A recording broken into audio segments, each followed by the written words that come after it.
The Pythagorean dream is that everything is mathematics and that there's going to be fundamentally laws down there that will entail everything that ever becomes in the universe. It's an exquisite dream. It drives most of physics, and it's lovely. And I hope to show you today that the hegemony of this dream, hegemony means mastery over everything, is false. I hope to persuade you of that. And if so, we have to rethink a lot of things. So it's beyond Pythagoras. And that was 2,700 years ago. It's okay if you go beyond somebody when it was 2,700 years ago.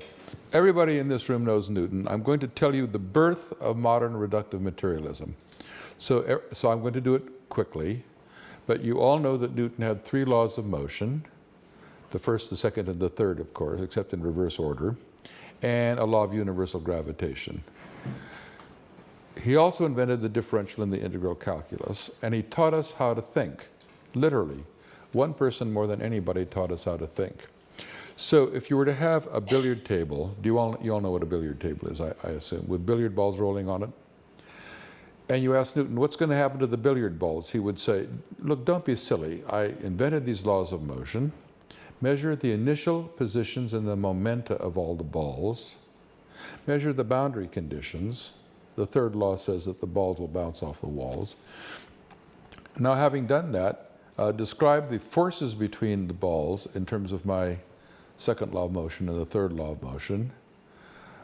Now, integrate my differential equations and you will get the trajectories of the balls forever, ignoring friction right now. What is it to have integrated the equations? It is to have deduced the consequences of the equations for the trajectories of the balls on the table. But deduction is precisely logical entailment. All men are mortal. Socrates is a man. Therefore, Socrates is immortal. So what Newton had done is to mathematize Aristotle's efficient cause, and he gives us a view of the universe as entirely entailed, given the initial conditions and the boundary conditions, if you can find them. And with that, theism ran into trouble in the West, and many 18th century scholars and philosophers were deists and imagined that God set up the universe and then called on Newton and stepped out of the way. And the famous pair of lines by Alexander Pope is, God said, let there be Newton, and all was light. Okay?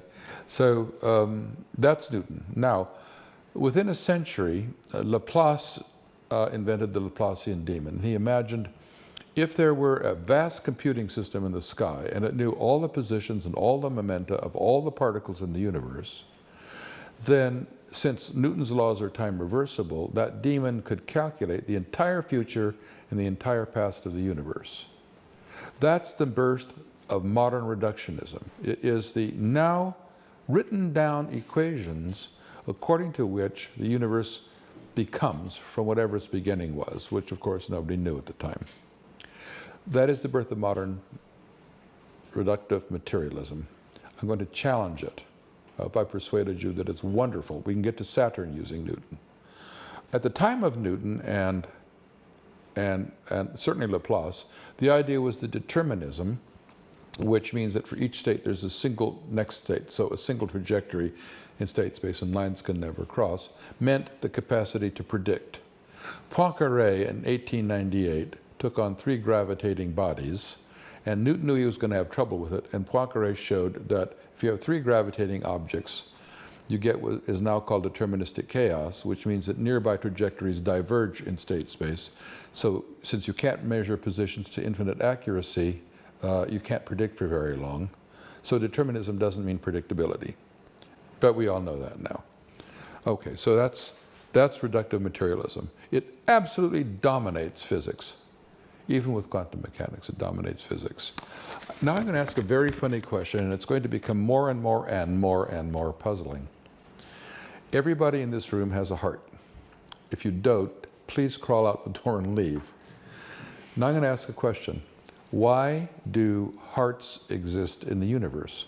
We really all have them. Why do hearts exist? And by the end of this talk, I hope you're as puzzled as I am at the profundity of the fact that hearts exist in the universe. They do. So the next thing is, suppose we ask Darwin, I'll use me as the example. Charles, why do I, Stuart Kauffman, have a heart? He'd say, don't be ridiculous. You have a heart because it pumps blood. And it was selectively advantageous in your ancestors to have a heart that pumps blood. So they have hearts, and that's why hearts evolved, and that's why you have a heart.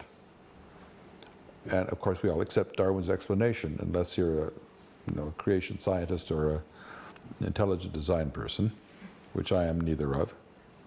So notice something immediately. The heart also pumps blood, but it also makes heart sounds. I'm a doctor. It goes lub-dub in English. I don't know what it does in German. And it jiggles water in your pericardial sac. If we accept the use of the word function in biology, and it's hard to escape it, and I'm going to justify it in a moment, the function of the heart is a subset of its causal consequences, pumping blood, not jiggling water in the pericardial sac, right? Physics cannot distinguish among its causal consequences. In classical physics, there's just whatever the causal consequences are. It has no way of saying this subset is a function. It cannot talk about functions. If we accept functions, we've just realized that we cannot reduce biology to physics. We can't talk about functions in physics. We can't, at least as far as I know.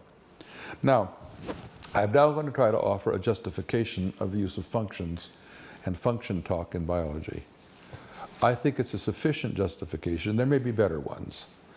But it's also going to bear on much of what I have to say. So, has the universe made all possible atoms, say stable atoms? Yes, there's 100 or so of them, right? I mean, there might be some exotic ones you could make with the particle accelerator, but I'll ignore that right now. Has the universe made all possible proteins length 200 amino acids? You all know that proteins are linear strings of 20 kinds of amino acids, right? So I now want to persuade you of something that is obvious but utterly profound, I think. So if a protein length, a typical biological protein is length 300, some are several thousand. There's 20 kinds of amino acids. Take a protein length 200. How many possible proteins are there length 200? 20 times 20 times 20 times 20, 200 times. 20 raised to the 200th power is 10 raised to about the 260th power. Okay, roughly. I see you nodding. I think my math's okay. Now, let's ask if the universe can have created all possible proteins length 200 in the lifetime of the universe. The fastest time scale in the universe is the Planck time scale. It's 10 to the minus 43rd seconds. The number of particles in the universe is 10 to the 80th, plus or minus a few orders of magnitude. If the 10 to the 80th particles in the universe were doing nothing, but in parallel, ignoring space-like separation, simultaneously and in parallel, at every Planck moment, making proteins length 200, it would take on the order of 10 raised to the 39th power times the history of the universe to make all of those proteins once. This means something important. The space of possible proteins is vastly larger than the universe can ever create. It is. That means that the universe is grossly non-repeating. The mathematicians say, or the physicists say, it's non-ergodic. Okay, for example, in statistical mechanics, you pretend that the gas particles in the liter box mix well. They're ergodic. The universe above the level of atoms is non-ergodic, and history enters when the space of what's possible is vastly larger than the space of what will ever be actual. Now we begin to get a hint about the heart. Most complex things will never exist. Why do hearts exist? So we're going to try to answer that question. Okay? Can you begin to feel the puzzle? And now the beginnings of an answer is already in what Darwin said. Hearts exist because they were selectively advantageous in a lineage of organisms, and organisms get to exist because of natural selection. So without yet really thinking about it, Darwin has answered almost, why do hearts exist in the universe? Because they're functionally useful for organisms. That's why hearts exist, and they do. I want to point out one other thing. Let's think of all possible, chin-ups, carbon, hydrogen, nitrogen, oxygen, phosphorus, P, phosphorus, sulfur. So they are the atoms of organic molecules. Has the universe made all possible atoms of organic molecules, chin-ups? Sure, one atom of each. Has it made all possible molecules that have 2 atoms of chin-ups in it? Sure. 3? Sure. What about 10,000? We can't even count the number of molecules with 10 atoms of chin-ups. They're perfectly possible. A big chunk of carbon has billions and trillions and gazillions of atoms of carbon in it. The biggest one that I know of is 10 miles by 2 miles by 4 miles somewhere in the United States. That's big enough. Okay, it's got a lot of atoms of chin-ups. We can't even count. Try 100,000. The universe will never make all possible molecules of chin-ups. Never. Never. Never. And all you have to do to make it worse is make it bigger. Protein's length 1,000. There are plenty of them. That then brings home to me this question of, so why the hell do complex things exist? And as things become more complex, the space of what's possible at that complexity is vaster, larger, yes? So we explore it ever more sparsely. You know the word sparsely? Ever more, we sample it ever more, a tinier and tinier fraction of it. There are fewer proteins around length 10,000 than there are peptides length 2, because there's only 20 times 20 or 400 dipeptides. So as you go up in complexity, we sample the space ever more sparsely. There's a kind of non-entropic process going on, not the second law of thermodynamics, that is a kind of a capacity to go upward forever in complexity and never hit a bound. I mean, look at this building. How many atoms are in it? A lot, right? Why does this building exist in the universe? Is no less puzzling, or maybe more puzzling, than why the heart exists. Okay, now, I'm now going to give you one way that hearts can exist in the universe and complex things can exist in the universe. And I have to go back to the philosopher Immanuel Kant, whom I'm sure you're going to show. And of course, the main story about Immanuel Kant is that he was brilliant. And I will tell you, I gave up philosophy when I was at Oxford because I thought in order to be a philosopher, you must be as smart as Immanuel Kant. And I finished the syllogism by saying, I am not as smart as Immanuel Kant. Therefore, I will become a doctor. I never could master the syllogism, okay? But I was close. Anyway, here's what Kant said among thousands of brilliant things. He said, an organized being, then, he's thinking of organisms, has the property that the parts exist for and by means of the whole. The parts exist for and by means of the whole. I'm going to call that a Kantian whole. You are a Kantian whole, okay? You are. I've worried about the origin of life for a long time, and Wim and I work on the idea of autokalatic sets. Let me say it in words, and then you can look at this and be confused. So it's easier to listen to me. Suppose I've got a small protein, they're called peptides, and protein 1 catalyzes a reaction. Catalysis means to speed up a chemical reaction. It catalyzes a reaction that glues together 2 fragments that constitute peptide 2, making a second copy of peptide 2. Peptide 2 catalyzes a reaction that glues together 2 fragments, making a second copy of peptide 3, around a set of 9 peptides, where the last one catalyzes the formation of the first one. You have the idea? Peptide 1 catalyzes the formation of a second copy of 2 to 3 to 4 to 5, back to 9 and back around. Just imagine it's a simple circle. That's actually Gonen's set up there. No peptide catalyzes its own formation. The set as a whole has the property that every peptide gets to exist in the set because it helps catalyze the formation of the other peptides in the set, such that the whole exists. And it's precisely a Kantian whole. It's a very simple example of it. It's an autopoietic system. Each part exists for and by means of the whole. Does everybody see that? Okay. That's a Kantian whole.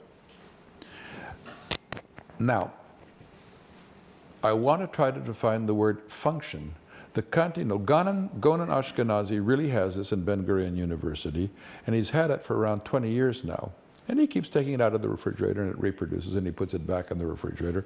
And if you kept feeding in it little peptides, you could keep it going indefinitely. Okay? I guess. He's never done it.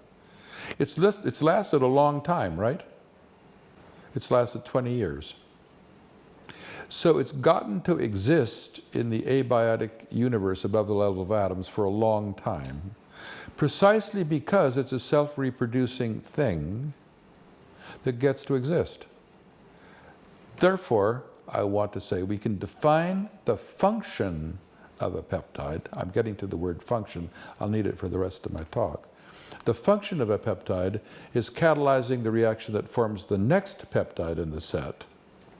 It doesn't matter whether or not it jiggles some water in the Petri plate. The function of the peptide is to make the next peptide, not to rub against the bottom of the Petri plate or jiggle water or whatever. We've now discriminated between the function of the peptide and causal side effects.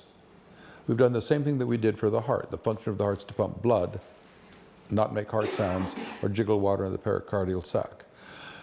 So now I hope I've legitimized the word function, and at this point, and it will get richer and richer as we go on, we cannot reduce biology to physics. I'm going to call this a collectively autocatalytic set. Wim and Mike Steele have worked on this for a long time, and they call them RAFs. So RAF, this is an RAF. You're a collectively autocatalytic set too. No molecule in you makes a copy of itself. Even DNA doesn't. There's a bunch of machinery that replicates DNA. It requires on proteins that are the polymerases, and the proteins requires the code, and proteins translate the code that turns DNA and RNA into proteins self-consistently. It's all a collectively autocatalytic set inside of a sac called a membrane, okay? So you're that. Okay, so now we've defined function, so we've distinguished between that. Now I want to talk about the functional closure of Gunnar-Ashkenazi's set. If you think of catalyzing a reaction as a catalytic function or task or job, all the jobs get done. Everything that needs to be catalyzed in its formation, a catalytic task, they're all done. All 9 tasks are done. Let's call that functional closure. It's a very important property that is entirely missing from Richard Dawkins' notion of the selfish gene. He hasn't the faintest idea of functional closure. And he's a very smart guy, but he doesn't. He's just thinking about replicating genes and the meme theory of cultural evolution. Okay, so now we have the idea of functional closure. It's going to get worse in a minute, but before it gets worse the way I want it to get worse, think of a bacterium like E. coli. It's reproducing. It really is. You have them in your gut, and most of them are reproducing. Think of all of the tasks that are getting done.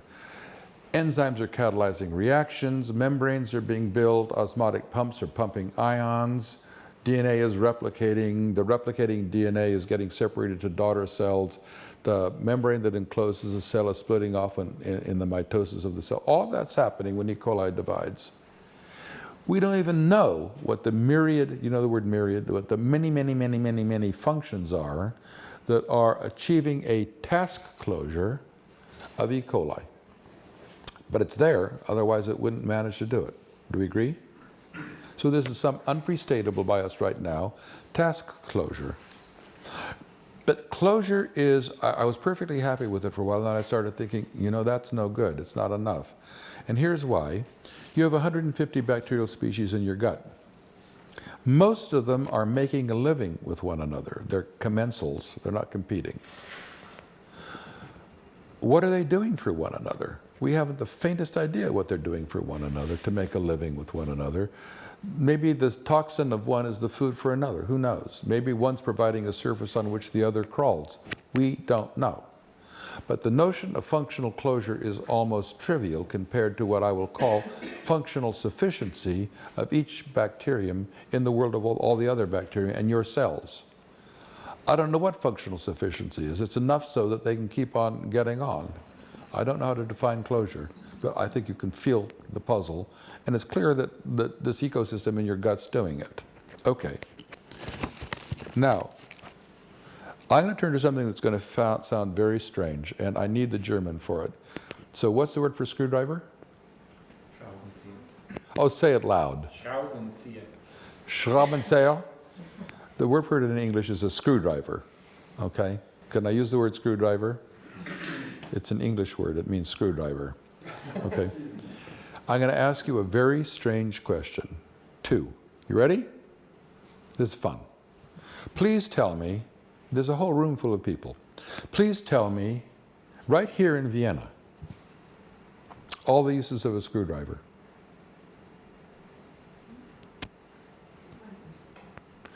Tell me all the uses of a screwdriver. Tell me, I'm just asking a simple, straightforward question of a bunch of smart people.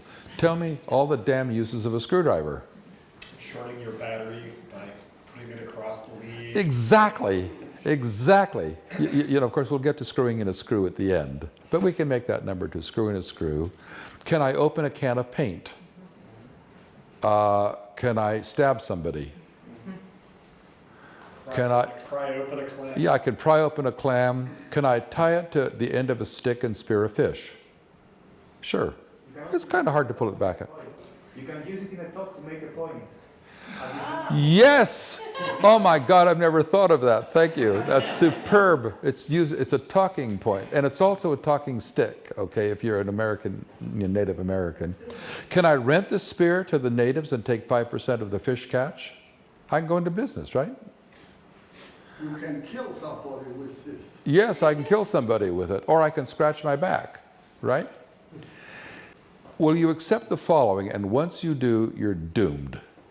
The number of uses of a screwdriver is not infinite, it is indefinite. Will you buy it? The number of uses is indefinite. There's a lot, but we can't, you got it? It's indefinite. Will you all accept it? Yeah? If you can describe the uses in words, then it's infinite. I think it's not, but I better, let's come back to it later. Right now, just accept indefinite, okay? Does everybody else accept indefinite? Okay, so now, I'm going to tell you about 4 kinds of scales. The first kind of scale is a nominal scale. It's just the names of things. Bill, Joe, Fred, Giuseppe. The second kind of scale is x is greater than y, and y is greater than z, so x is greater than z. It's transitive. The third kind of scale is a thermometer. It's an interval scale. 2 degrees is as far from 1 degree as 1 degree is from 0 degrees, but 0 doesn't mean anything. And the last kind of scale is a ratio scale, like a meter stick. 2 meters is twice 1 meters. What is it for the uses of a screwdriver? Are they ordered? Is one more than another? No. It's just a nominal scale.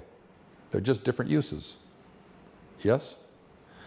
Those 2 premises, that the number of uses is indefinite and that it's just a nominal scale, mean that no algorithm, an algorithm is a rule-following procedure, no algorithm, no Turing machine, including Word, no Turing machine, no algorithm at all, can calculate all the uses of a screwdriver, nor calculate the next use of a screwdriver. It's not algorithmic. This is a big conclusion, because can you find a new use for a screwdriver? Of course you can. Yes?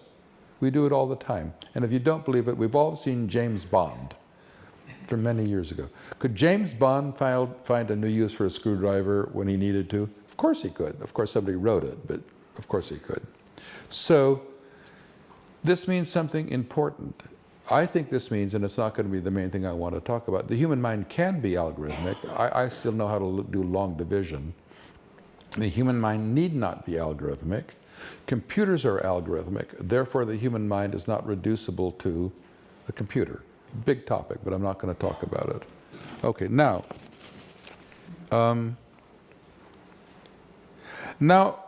we were talking about a screwdriver in Vienna. Now take a screwdriver out in space. I've only begun to think about this in the last couple of months.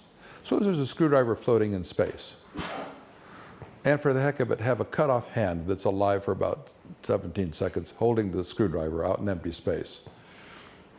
Can very much be done with that screwdriver? Right? What are you going to do? You could twirl it, and you could throw it, and the hand can't even stab itself, right? There's something very deep going on that I'm very puzzled about, and it's going to get more and more puzzling, and it has to do with why there's hearts in the universe. You can't do very much with the screwdriver if the context of other things and processes around it is tiny or nothing. There's a lot any of us can do with a screwdriver here on the surface of the earth in this year of our Lord 2016. Yes? We're going to have to puzzle about this, and I can only partially say it. It's what's new to me. Okay. Now, what I want to come back to the screwdriver here in Vienna. I want to talk about adjacent possibles. It's the new use of a screwdriver. Okay? Okay. Now I want to talk about the evolution of a bacterium. And I hope to begin to persuade you that there is no law whatsoever that entails the becoming of the biosphere. No law, beyond Pythagoras. Here's all that has to happen in evolution. I've got some bacterium, say in a new environment. I know how to say this because I've said it lots of times. All that has to happen is that some molecular screwdriver in the bacterium find a use that increases the fitness of the bacterium, and if there's heritable variation for it, that new use will come to exist. Therefore, a new function will come to exist in the biosphere. A new function will come to exist in the biosphere, right? Selection is not happening at the level of the molecular screwdriver, it's happening at the level of the Kantian whole, the organism. The whole organism is selected and it comes to exist. So a new function just came to exist in the universe. Yes? I'm going to give you a very simple example that I've thought about off and on. So imagine you have a protocell and it's managing to reproduce, and it's got little proteins called peptides in it, and it's got a bounding membrane called, say, a liposome. It's a bilipid layer. And about a year ago it dawned on me, suppose that some peptide kind of peeked through the membrane. Now I have to go back. Here's this protocell, and it's in a nutrient-rich medium, and it's floating free in the flowing nutrient medium. Okay? Suppose that what happens is that a peptide occasionally peeks through the membrane and comes out on the outside, partially on the outside of the membrane, and the little protocell attaches to a tiny stone. If it attaches to the tiny stone, it's not flowing in the nutrient stream, correct?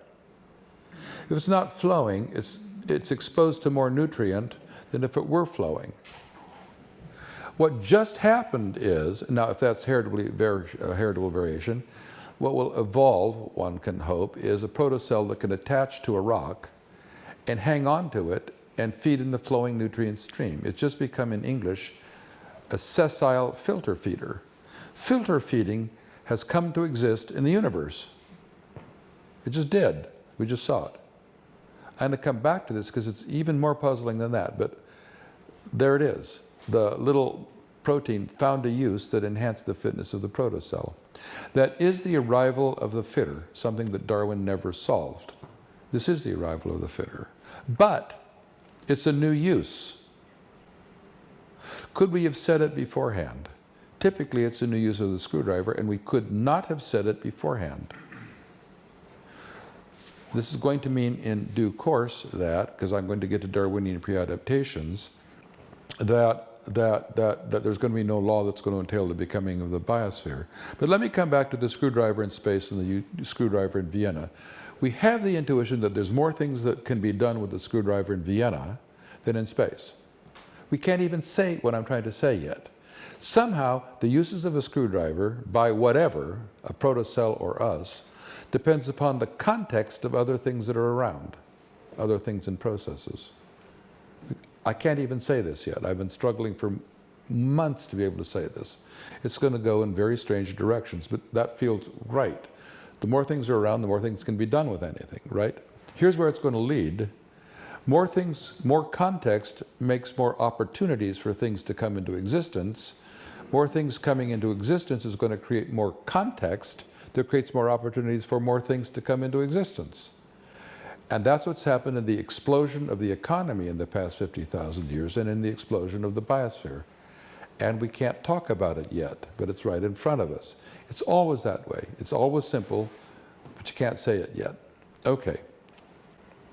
Now I'm going to tell you about Darwinian pre-adaptations. How many people in the room know about Darwinian pre-adaptations? Good, I get to tell them. Darwin was so neat. So he said, look, the function of the heart is to pump blood.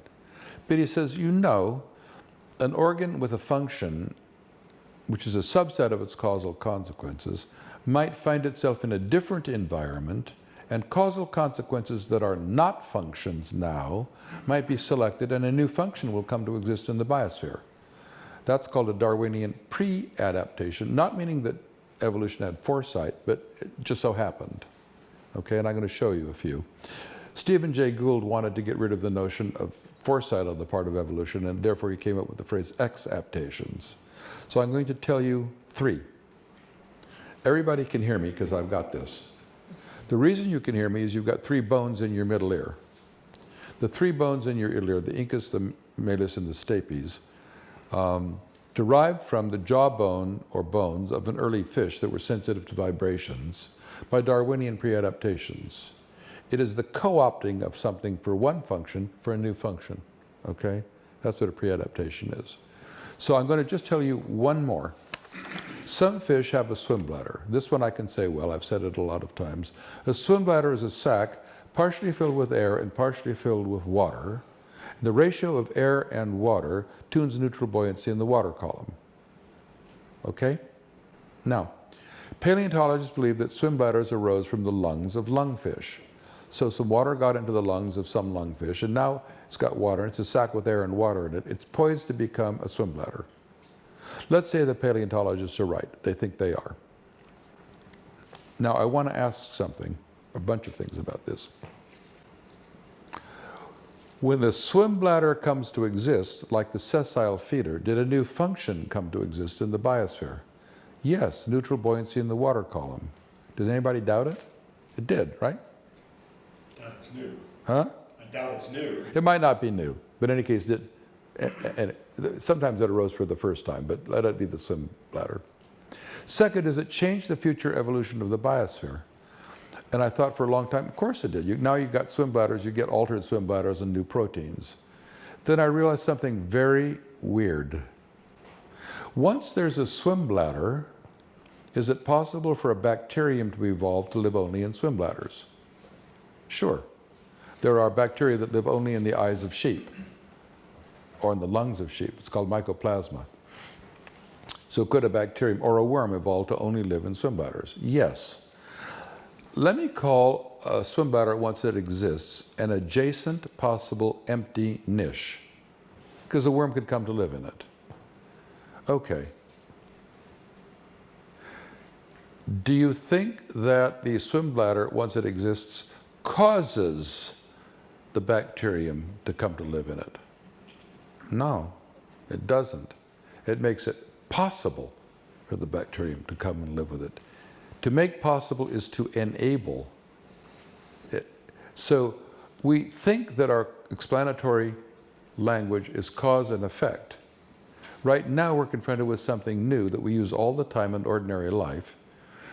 The swim bladder enables, but does not cause, the bacterium to come to live in it, or the worm to come and live in it. Enablement enters the universe. The second thing is, the swim bladder is a new actual. It's really there. There it is. You can see it. Does its being there cause anything when the swim bladder enables the bacterium to come to live in it? No. The swim bladder doesn't cause anything, it makes it possible. So it's not causal, it's acausal. So we have something new. Things can come to exist in the universe without there being a cause. Of course, the bacterium has to evolve to live in it, and there's lots of things that happen there. Then the third thing that struck me is the following. Do we think, if I can personify natural selection, that natural selection struggled to make a swim bladder that worked and functioned as a swim bladder? Well, natural selection didn't function at all, or struggle at all. But in some sense, natural selection acted to carve out a functioning swim bladder. Does anybody think that natural selection struggled to make the swim bladder so that it would constitute an adjacent possible empty niche into which a worm could come and live? Does anybody think that? No. That means the following. Without selection achieving it, Biological evolution is creating the very opportunities into which it becomes. Without selection doing it. The biosphere is creating the very possibilities into which it becomes. Kind of mind-blowing to me. The same thing's going on in the economy, but not in physics. And the reason is, underneath all of this, we're in a non-ergodic universe above the level of atoms, and what it takes to get to exist for a long time, a sufficient condition for it, is to be a Kantian whole that can undergo natural selection. That's going to fundamentally be why there are hearts that exist in the universe, and that's exactly what Darwin told us. Okay. I want to talk a little bit more about the adjacent possible. Just about 500,000 years before the swim bladder evolved, was it possible for the swim bladder to come into existence? Sure, it did. So I'm going to say that the swim bladder was in the adjacent possible of the biosphere. And I'm also going to say it's a new use of the screwdriver. Can you name now all the Darwinian pre-adaptations that might happen to human beings in the next couple million years? You have no idea what they are, right? None. Zero. Nada. Niente. This means something that, again, I find stunning. There is an adjacent possible to the becoming of the biosphere, but we don't know what's in that possible. We don't know what the possibilities are. I mean, sometimes we have a clue, but mostly we don't. I want to contrast this with flipping a coin 1,000 times. If I flip a coin 1,000 times, and I want to calculate the probability of 523 heads, I just wheel up the binomial theorem and I calculate it, and it's 0.47. And I can test that by flipping 1,000 coins 20,000 times and counting the number of heads, and I'll get a Gaussian centered somewhere, maybe at 0.47 or whatever I said. So we don't know what will happen, but we knew all the possible outcomes of flipping a coin 1,000 times. All heads, all tails, 7 heads, 2 tails, whatever, right? We knew ahead of time all the possibilities. We didn't know what would happen. In the case of the evolution of the biosphere, we don't even know what can happen. Not only do we not know what will happen, we do not know what can happen. And if we don't know what can happen, we can't reason about it. So reason, the highest human virtue of our beloved enlightenment, is gone. It's not always gone, and we can reason about a lot of things. We manage to live forward in time not knowing what can happen, and we have to deal with it all the time. And we do. Okay, so the next thing is, 2 billion years before the evolution of multicelled organisms, were swim bladders in the adjacent possible of the biosphere? No, it was a long way away. You had to get to fish with something like lungs to get swim bladders. You need the current context, I can barely say it, for the next new possible thing to arise. This is not physics, it's something different, but it's true. Okay. So now I want to try to say something. I can barely say it. I ask you to help me. Okay. Here's the basic idea. Darwin had an image of species driving a wedge in the floor of a barn, opening places to exist. And Darwin thought all kinds of wonderful things that got lost in the modern synthesis. I think it's something much more complicated and interesting. I think the floor keeps expanding and has cracks in it that invite in that which can make a living in them, okay? And I can only say this in a bunch of sort of elliptical ways. The same thing is true in the evolution of the economy. So I'll try to say it. It has to do with context and the fact that you can't do much with the screwdriver in space, but you can do, a lot can be done with it here in Vienna. The more things and processes exist, the richer the context. The richer the context, the more opportunities there are. The more opportunities there are for, and Yogi, this is, I think, crux, what can take advantage of opportunities? One thing that can are Kantian wholes that can be selected. So Kantian holes can take advantages of opportunities. That's the little stupid protocell sitting there, and filter feeding arises, and the rock and the flowing nutrient stream constitute the opportunities for the protocell to become a sessile feeder. It couldn't become a sessile feeder unless there was a flowing nutrient stream and a rock to grab a hold of. It couldn't do it out in space with a spherical, non-moving bunch of food sitting around it. I don't even know how to say this, but you know it's true. What's going on? I don't know what's going on. It's something like this. The more there is, the more stuff and process there is, the more context there is, the more context there is, the more opportunities there are for Kantian holes, namely organisms, to find a way of making a living in them and take advantage of it in some ways that we can't say ahead of time. And after the fact we say, isn't that amazing? There's a swim bladder or a sessile feeder, and it's come to exist in the universe. None of this is what we've been taught. None of it. But there it is, okay? And so this is my point 21, and it's the thing that I'm most excited about right now, because it's saying that somehow above, in the non-ergodic universe, above the level of atoms, at least for living things, the universe is creating the complexity that creates the capacity for more complexity to come to exist and blossom yet more.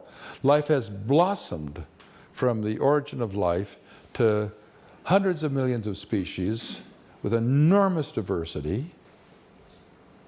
Now let's just think about the economy for a moment. 50,000 years ago, what was the diversity of the global economy? I know we have to think about consciousness and doing things on purpose. So the virtue of the biosphere is that we don't. We could, but we don't. The diversity of the economy 50,000 years ago was maybe a couple thousand things. There's billions of things in the economy now, and there's billions of ways of making a living. Actually, we're all making a living right now talking to one another. You're listening to me and I'm talking to you. Almost everybody except me is being paid, okay? This is a really strange way of catching rabbits. Nobody could catch a rabbit this way 50,000 years ago. You actually had to go out and catch a rabbit. Yes? How come you can catch a rabbit? And therefore, in addition to wondering why there's hearts in the universe, you can ask, why are there light bulbs in the universe? Why is there this building in the universe? Why are there those lights up there? They came into existence. Sure, we're conscious. Why do they come into existence in the universe? They have. Here's this building. I don't even know how to talk about this. Somehow it's the same thing. Okay, now, as a secular trend, the biosphere tends to increase something that I'll call the size of its adjacent possible. The trouble is we can't measure the size of the adjacent possible. And I didn't quite say this yet, but in the case of flipping the coins, we know the sample space of the process. We're flipping coins. We know all the possibilities. We don't know the sample space of advancing into the adjacent possible. Therefore, we can make no probability statements at all that we know how to. We can't use a frequency distribution interpretation of probability. You can't use Bayesian priors. What's your prior? Okay, I mean, Bayes' theorem comes from imagining you're standing in front of 3 doors and the treasure's behind one of the doors, and the Bayesian prior is 1/3 on each. How many doors are there in the adjacent possible? I have no idea. It depends on the context. What's the context? I don't know. So this is sort of saying, in short, gosh, I'm going to finish on time. The biosphere as a secular trend is tending to increase the size of its adjacent possible. You could see the same thing in the economy. Was it harder to start a new business, a new way of making a living 50,000 years ago or now? It was a lot harder 50,000 years ago than it is now. I mean, I have myself founded 4 companies, and I've put in about 150 patent applications or invention disclosures in my life. It's almost trivial. Any of us can just go out and do it. You couldn't invent something radically new 50,000 years ago. Why is it easy? Because there's a lot of ways to use a screwdriver in Vienna. And there are. Okay, now, so this leads to the following, my main conclusion up there. In the case of physics, we can state ahead of time what the phase space is. So I have a pendulum, and the phase space is the length of the pendulum and the mass of the pendulum. Or statistical mechanics. I have Avogadro's numbers of particles in the standard 1 liter box, and I break it into, you all know this, but I can take each particle and measure its position in 3 space with 3 numbers, and measure its momentum in 3 space with 3 numbers, projecting both onto the 3 axes. So for n particles, there's a 6n dimensional phase space, and I then divide it up into little 6n dimensional boxes, and then I do statistical mechanics. And frankly, to do statistical mechanics, you have to forget about causality and use the ergodic hypothesis to get the second law, which is a fun conversation. You've given up causality, but you know the phase space ahead of time. In physics, you always divide up the universe into this and the rest of the universe, and this is your phase space. It's the billiard balls on the table again, where you state the initial conditions, the boundary conditions. That's your phase space. The boundary conditions literally create the phase space of the classical physical system. It states all possible positions and momenta given the phase space. Can you state the phase space of biological evolution? No. Every time a new function arises, the phase space itself changes, and it changes in a way you can't say. The phase space is forever changing in an unprestatable way. That means that 3 billion years ago, or 3.5 billion years ago, you could not write down a set of axes that included the functionalities, including filter feeding and pumping blood, that would arise. That means you cannot write down differential equations for flow in that state space, because you don't have the state space. You don't have the relevant variables. You have no idea that elephants are going to come and have trunks that manage to reach the ground almost. And they could scratch their backs and squirt water on themselves and have a good time playing in the mud. You don't know it.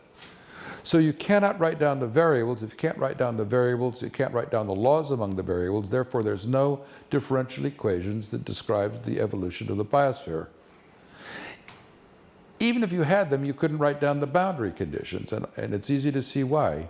An organism makes a living in its world. What's your world? What are the boundary conditions on you in your life? What is it for an E. coli? What is it for the bacteria living in your gut? We have no idea what the boundary conditions are. So we neither have the laws nor do we have the boundary conditions. So of course we can't integrate them. So of course there's no law that entails the becoming of the biosphere. Whereas Newton gave us integrate his equations of motion, and you have the entail trajectories of the balls on the billiard table, and reductive materialism. Therefore, there's no law that entails the becoming of the biosphere. Nor is there a law that entails the becoming of the economy. Then we've got to worry about consciousness and free will and the free market and all sorts of stuff. So the biosphere, without involving consciousness yet, is a clearer case. I happen to think consciousness probably goes all the way down, but that's a separate matter, and irrelevant to this, or not, is probably part of at least niche construction. But I think it's irrelevant to this argument. I mean, just think of the filter feeder arising. That'll do it for the whole argument, okay? In which the silly rock and the flowing stream constitute the opportunity for the filter feeder to arise. It's so weird. So I'm almost done and on time. Gosh, I did it. Woo! Okay. I want now to say we cannot even mathematize the becoming of the biosphere. What would you mathematize? Filter feeding before it arises? And this gets to the point that I was trying to make before, Yogi. If you write down the equations, you've thrown away the filter feeder. The mathematics is a mathematical description of something like the dynamics of the variables, or it's a group theory, and things go into, remember we were talking about it at lunch. You've thrown away the silly filter feeder that's managing to make a living attached to the rock, where filter feeding came to exist in the biosphere. It's not there in the mathematical description. It's there in the actual filter feeding of the filter feeder. Just like we're all sitting here in the room talking, or I'm talking and you're listening. That means I think we're beyond Gödel. Gödel starts with an axiom set, right? Gödel. He starts with an axiom set, and he then proves brilliantly, given a rich enough axiom set, there are statements that have the property that they're formally undecidable, or the axiom system is inconsistent, so mathematics can't be complete. It transforms mathematics. But Gödel started with an axiom set.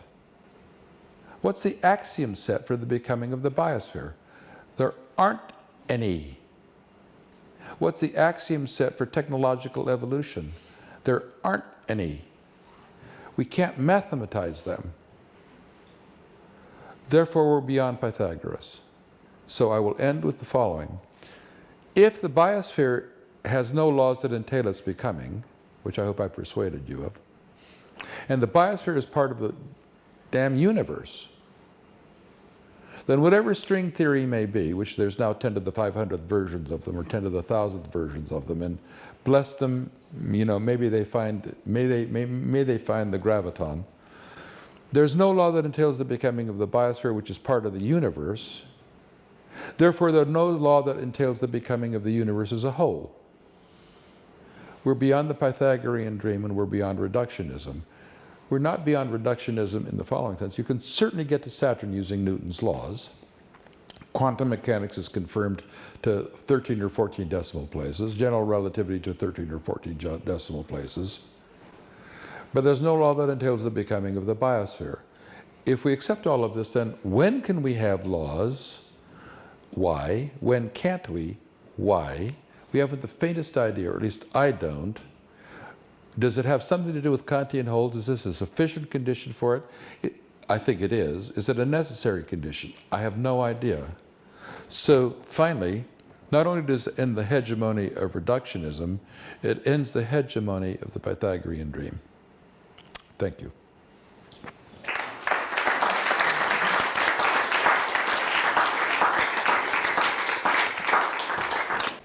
Hold up a hand. Here. Yes. Thanks for a very thought-provoking talk. No equations, you I'm noticed. still thinking, yeah, no equation. What I think is most fascinating is that this idea that these sort of external conditions enter into the system and provide the context for newness. And I guess, again, thinking as a biologist, I'm a little bit more optimistic than you are, or than you said yourself to be, about that we might be able to say something about this adjacent possible.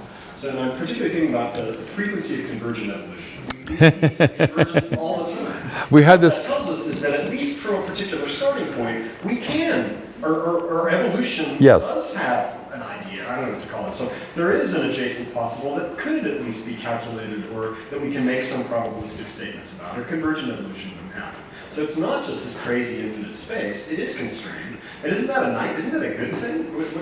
Shouldn't that make it This is George over here. He's here at KLI. Yeah?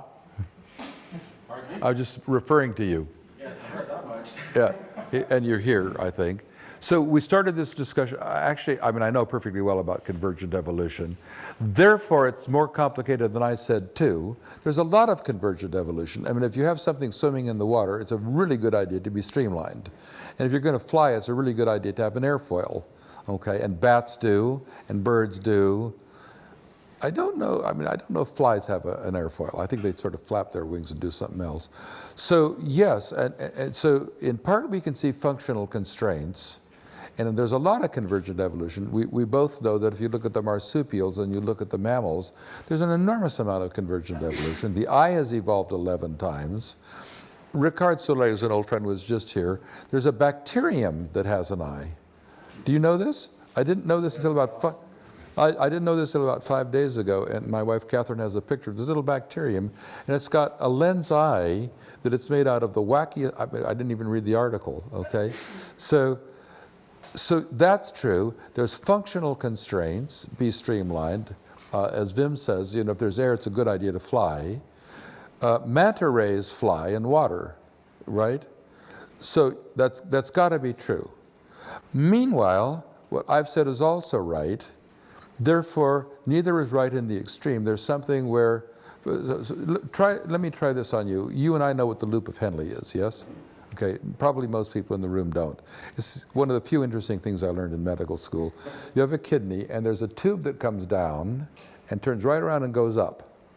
And what happens is blood goes in, and it filters down this loop of Henle, which is named, of course, after Henle, who I guess discovered it. And the blood comes down, and it's becoming urine, and it goes back up. The descending and ascending limbs are right next to one another, and in the ascending limb, a pump pumps out sodium, which goes into the descending limb and circulates around again. It gets pumped out and back down and around. So the salt gets concentrated at the tip of the loop of Henle. I only learned a few interesting things in medical school, except how not to too often kill people. So it's not so obvious that it's like swimming and being functionally efficient in a water flow to have evolved the loop of Henle and a countercurrent mechanism to concentrate salt. That happens all the time too, right?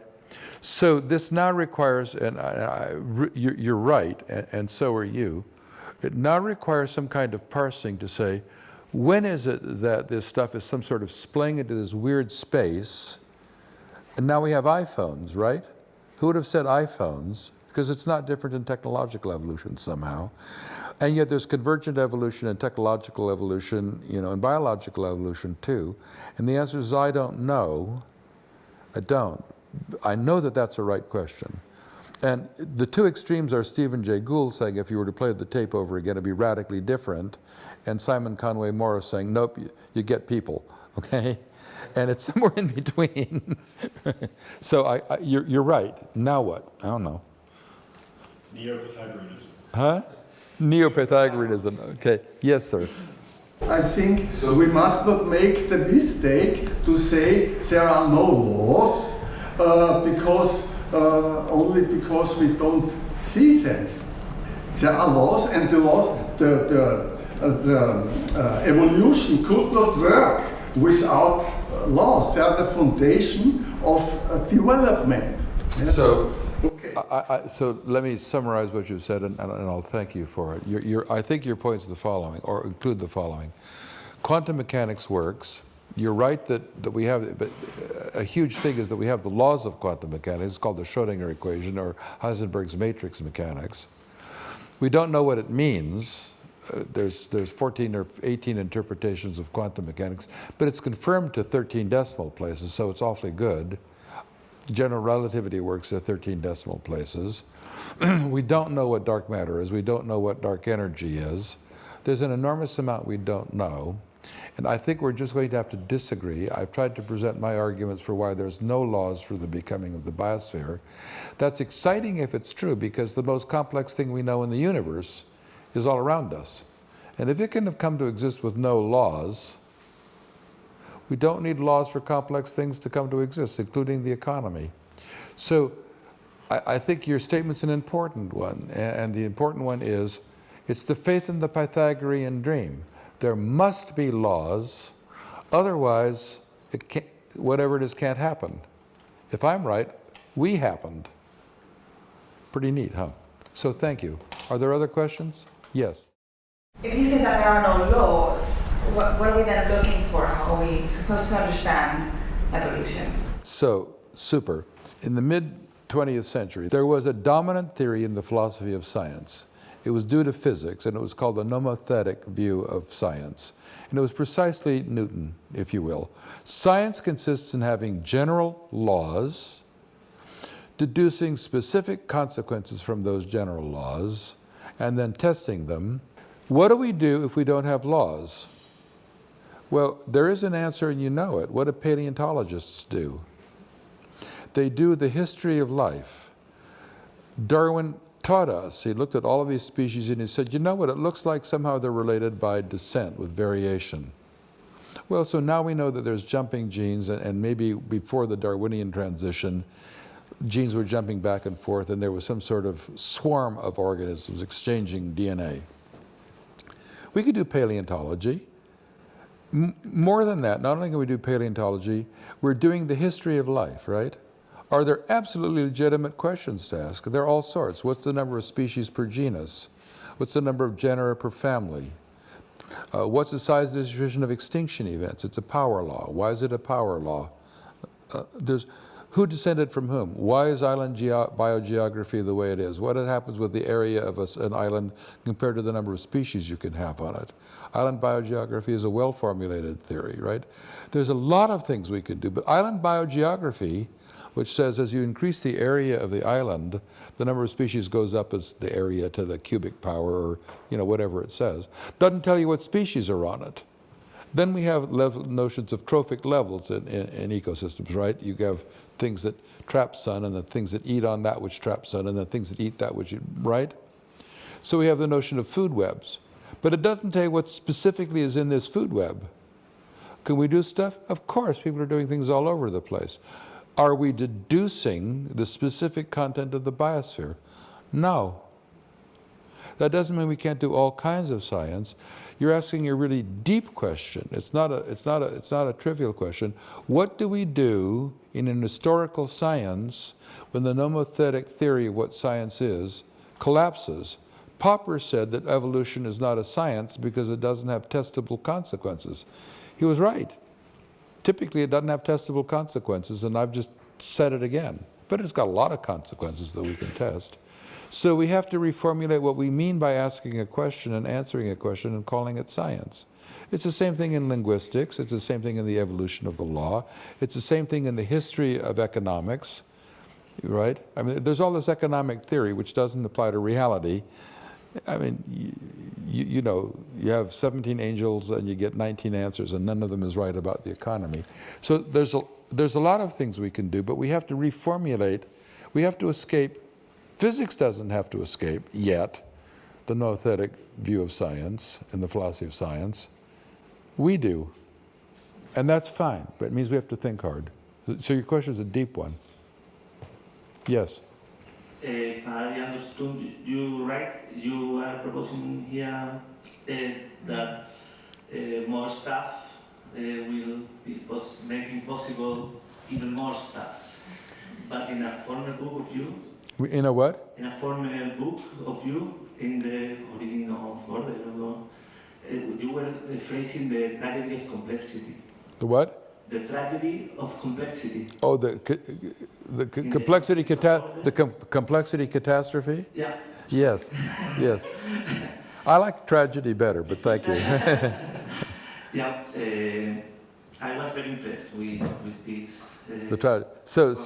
So here's what that came from. I built this NK model that I stole spin glasses from the physicists with credit. So spin glasses are a bunch of coupled spins, and you can point up or down, and then you assign energy couplings among the spins at random. And so I sort of stole that and called them genes with alleles. And then I made a step that's sort of an obvious one. I averaged the average fitness contribution of each of my 10,000 genes or whatever they are.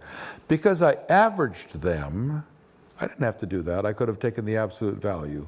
Because I averaged them, due to the central limit theorem, as the number of genes goes up and the ruggedness of the landscape goes up, the central limit theorem means that you squeeze in the tails, and because you squeeze in the tails, fundamentally, the maximum fitness you can get to goes down. If I hadn't have averaged, you wouldn't get that out of that model. But nevertheless, it's true. When you average things, the extremes go away.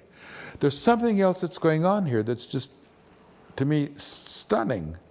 The world has become, the biological world and the economic world, and I think our cultural world is becoming more diverse and complex, with convergent evolution to be thought very hard about, but it's come to exist in the universe.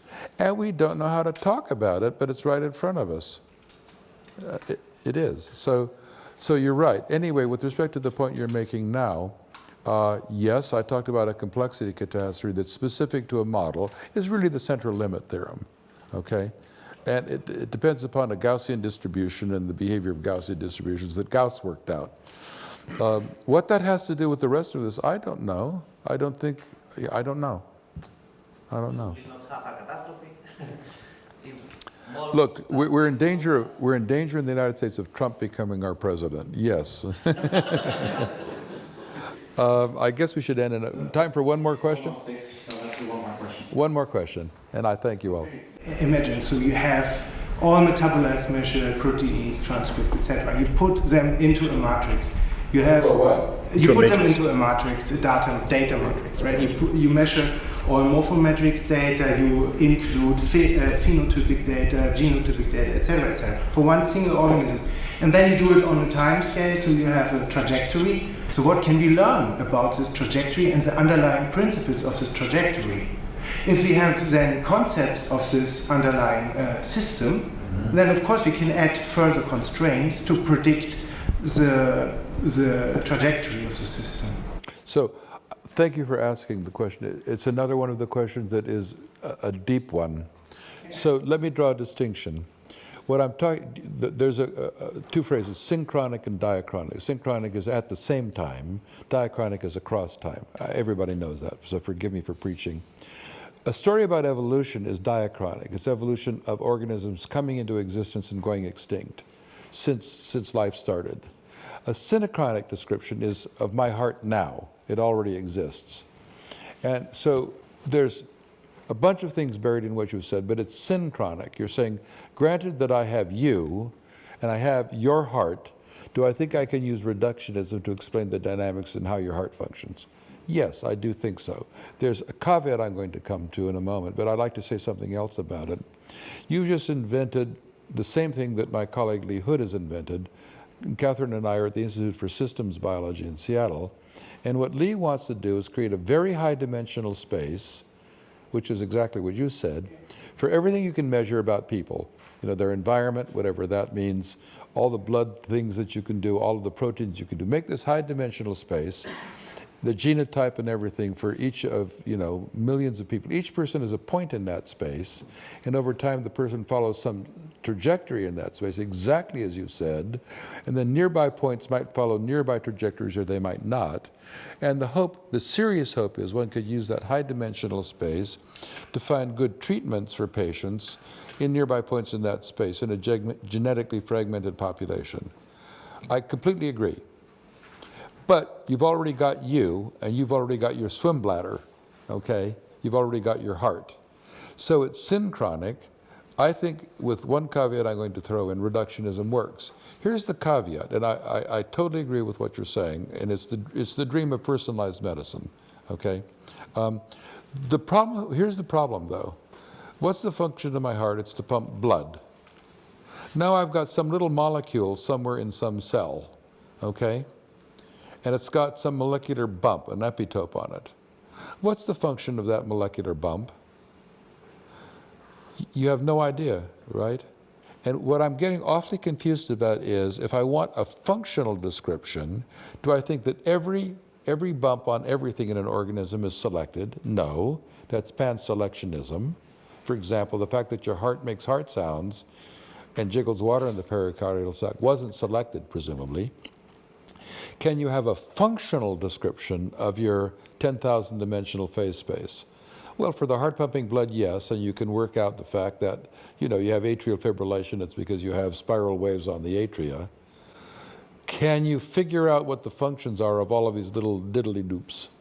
I have no idea how to do it, and I have this sense that, in this way, even synchronically, insofar as you are a functional sufficiency in your world, and here you are, there's no way of completely describing it, because I don't know how we'll figure out what the functionalities are when you are sufficient in your world. I can't even say this yet. It's a sense, of course you can get the phase space you're talking about. There's a way in which, and I'll end on this, the meaning of something in the biosphere is its function. The meaning of the peptide in the autocatalytic set is that it catalyzes the next peptide, not that it jiggles water in the in the Petri plate. But it does, and it's part of your phase space, right? But it's not part of why there is the autocatalytic set sitting there in Gonan Ashkenazi's Petri plate.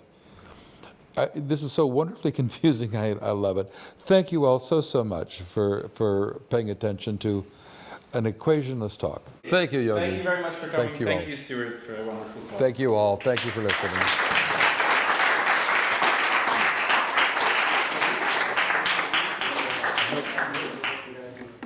The Pythagorean dream is that everything is mathematics.